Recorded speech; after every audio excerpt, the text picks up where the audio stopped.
Mas importante ba ang success o happiness? Of course, nung bata pa ako, gusto ko maging successful. At kahit naman ngayon kahit na ganitong edad ko na, parang nandun pa rin yung gusto ko maging successful kasi hindi ako naging successful. Sa, in my opinion, kasi para sa akin, ang success, yung meron kang negosyo, may pera ka na kapag travel ka, at nagagawa mo yung gusto mong gawin, yun ang para sa akin ng successful. Pero at the same time, kung nagawa ko yun, sa tingin ko maging happy ako. Happy nga ba kung nangyari yun? Malabo, ano? Teka, ulitin ko. Take two. Okay. Take two tayo. Talagang ganun talaga pag nagpa-practice ka na gusto mo magsalita sa harap ng camera. Talagang hindi pa tuloy-tuloy ang pag-express ng idea mo. Na parang ganito gusto ko tuloy-tuloy, hindi humihinto, hindi naman ganong kabilis, hindi naman ganong kabagal. Pero anyway, gusto ko lang malaman mo na ito ang pangalawang pag-attempt ko na mag-practice na magsalita sa harap ng camera. So, ang tanong kanina kung success ba o happiness. Unahin ko muna ang success. Siyempre, gusto ko maging successful sa magkaroon ka ng negosyo, successful yun. Pagkatao mo na confident ka, marami kang alam, marami kang natutulungan. Gusto kong magawa ko yun. At sa tingin ko, pag nagawa ko yun, mayroong negosyo malaking negosyo, meron kang mga sasakyan, nakakapag-travel ka abroad, sa buong mundo, nakakapunta ka sa mga tinatawag na mga restaurant na mga ganda, fancy restaurant, ika nga. Ano pa ba? Nagagawa mo ang gusto mong gawin, kung kailan mo gustong gawin, mga ganun. So, in my opinion, gusto ko ang success. At lahat naman tayo ay gusto na magkaroon ng ganong pamumuhay, successful ka. So, ang tanong ngayon, pag nangyari na ba sa'yo yun, sapat na ba yun? Ganun lang ba? Kasi may mga narinig ako, mga napanood sa YouTube, nabasa na mga naging successful sila. Hindi ko lang malala ang pangalan niya eh. Yung author ng Solve for Happy, parang ganun. Na talagang sabi nga niya, on demand daw yung pera na gusto niyang mangyari, marami siyang pera. Pero gano'n pa man, nakaranas siya ng depression. Kaya naggawa siya ng formula dahil isa siyang engineer na magaling gumawa ng mga formulas as an engineer. Gumawa pa siya ng teka, nade-distract ako. So, hinto muna tayo. Papatuloy ko ito. Kakat ko muna. So, take 3 na tayo. Pero hindi ko na ulitin ang sinabi ko kanina. Dugtungan ko na lang, dadagdag ko.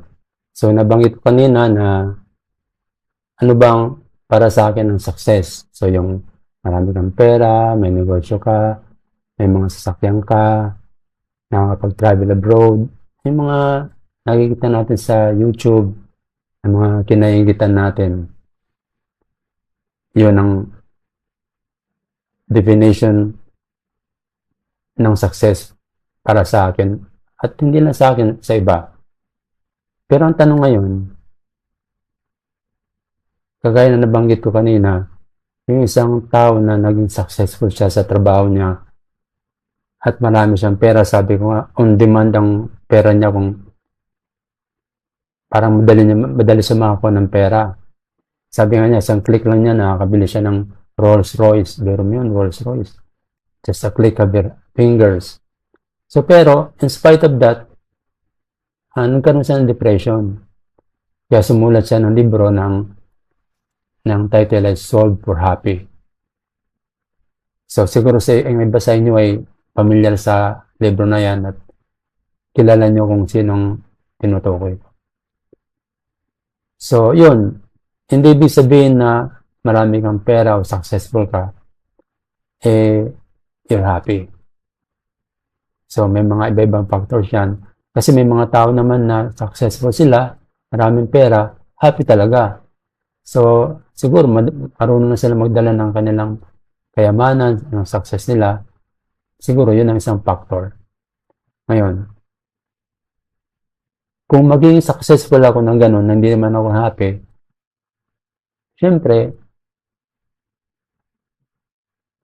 wala rin. Walang silbi, di ba? So, anong gagawin mo? Maghanap ngayon ng happiness. Gusto mo maging happy. So, kung siya tatanungin siguro, sasabihin niya, happiness.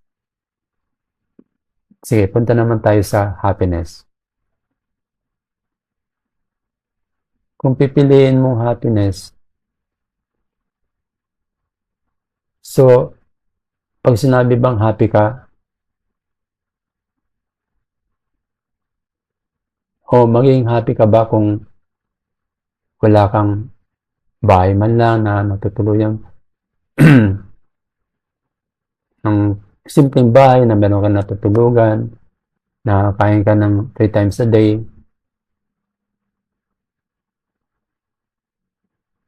Oo, posible, tama. Kasi may mga tao na kahit basta makakain lang sila 3 times a day, may natutulugan na kahit simpleng bahay, komportable lang, happy na sila.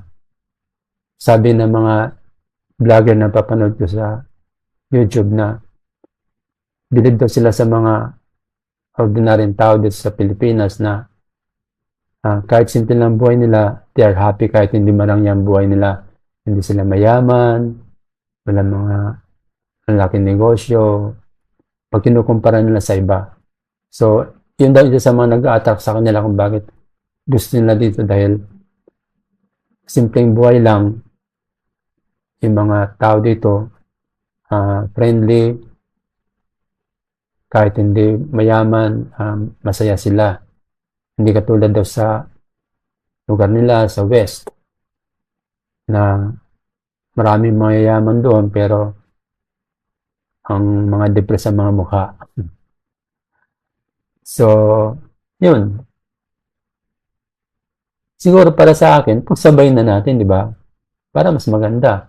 Successful ka na, happy ka pa. Pero ang problema kung paano gagawin yun. Sabi ko kanina, meron naman talagang successful na mayaman na happy sila, marunong magdala. Meron namang successful, mayaman, hindi happy. Ang iba naman, yung hindi mayaman, pero happy. Pero meron din naman talaga na hindi mayaman, hindi happy. Siguro palagi ko nasa pagdadala lang talaga yan. Nasa attitude mo, kung paano dadalhin mo ang buhay mo, kung paano mo ididin ang mga pang-araw-araw mo na buhay. So, yun sa tingin ko lang na kung mapagsasabay ko, why not? Maganda. Pero kung hindi, yung sabi nga, learn to be happy kung anong meron ka. Yung tinatawag na contentment. Doon na papasok. Pero syempre, hindi pa rin maiwasan mo na kung Kung meron kang opportunity na magawa mo yung nagagawa ng mga yaman, why not? Gagawin mo. Pero kung hindi naman, ang ibig ko na sabihin, huwag mo ipagpilitan dahil sabi nga, you will only be beating yourself up. Kumbaga, de-depress ka lang pag pinipilit mong mga bagay na hindi mo naman talaga kaya. Kumbaga, makontento ka na lang kung ano meron ka. Pero at the same time, nangangarap ka pa rin. Pero kung hindi naaabot, learn to accept that at learn to be happy. Palagi ganun din siguro mga ginagawa ng iba sa buhay nila kaya sila masaya.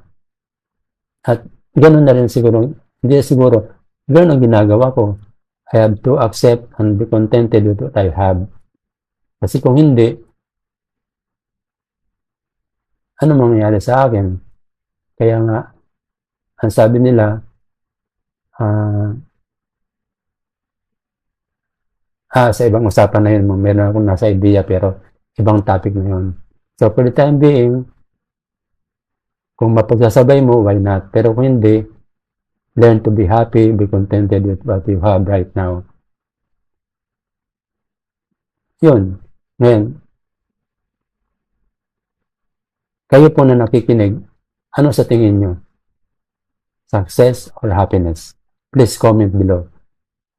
So, yun lang po mga kaliwanag ang aking may babahagi ngayon sa pag-practice ko ng pagsalita sa harap ng camera.